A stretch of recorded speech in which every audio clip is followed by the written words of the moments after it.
There is a warning tonight to people who may be tempted to swim in open water after 3 men were rescued from the Humber estuary.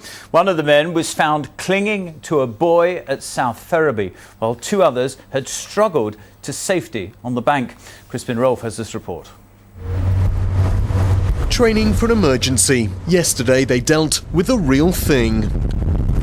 Rescuers then fearing more deaths, with 20 people having died drowning across the UK already this month. This time it was 3 men in their 30s who needed Humber rescue help after swimming offshore to a buoy, as the tide got the better of them. They came off the riverbank up there. At low water, I think they decided to cool off and have a swim. Didn't realise the strength of the tide. One landed it up on the buoy here. He was okay. We picked him up. We looked for the other 2. The other 2 lads were crawling up the mud on the riverbank where that wooden structure is. Very, very tired, a little bit cold, but otherwise okay. The 3 walked away from their brush with a Humber, but rescue services fear it's the start of a busy summer to come as children and adults cope with the hot weather by going for a swim. It's deceptively dangerous. People don't understand that the tide changes vastly and you can get caught up in its strong currents. I don't recommend anyone should go swimming in the Humber at all. It is very dangerous and you can get swept away very easily, even strong swimmers can. And it's a problem even inland.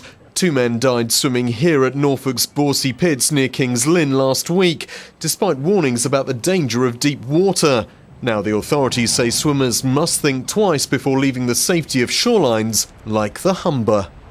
Apart from the mud, the foreshore here may be fun to play on, but going swimming is a different matter altogether. The Humber's held to be the 2nd most difficult river to navigate in the whole of the world because of its strong tides, with a current that could knock you off your feet. So swimming out to a buoy here isn't recommended. The Humber Rescue, however, says it's ready to deal with any emergencies. But this summer, it says, it'd prefer people to play it safe. Crispin Rolfe, BBC Look North. Well, I spoke to Adrian Lole from the Royal Life Saving Society and I asked him how deceiving open water can be. Well, the trouble with most open waters, areas of open water, they look very inviting, and actually when you just dip your toes in the edge, it can feel quite warm.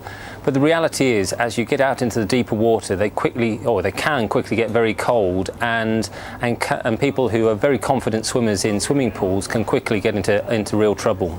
Is jumping into the Humber for a dare and for a swim, is that irresponsible?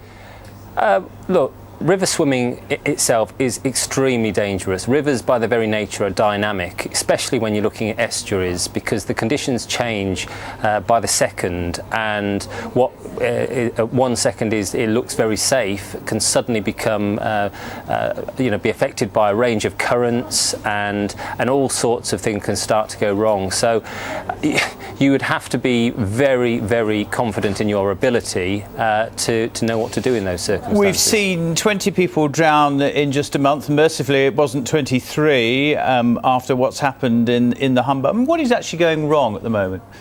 Well, people are choosing to go to sites where there's no supervision, where there's no remote possibility of a rescue. So unless you're capable of looking after yourself, you really are throwing your hands into the lap of the gods. We would advise everyone goes to sites where there are lifeguards, where there are craft put there purposefully to help you if you get into trouble. You'll understand, though, on these very hot days, the lure of the water, it looks so good. And you're not actually banning swimming, are you? I mean, what is the best advice, then? Well, look, we would never ban swimming. I mean, open water is a fantastic facility and people should be able to enjoy it. What I would urge is that people do choose those sites where supervision's in place. And I'd also urge local authorities to look at where you can provide sites where people can enjoy open water. When the conditions are like this, it's not unreasonable to want to go to open water. We just want people to stay safe. Very good to talk to you tonight, Adrian. Thank you very much indeed for your time. Thank you.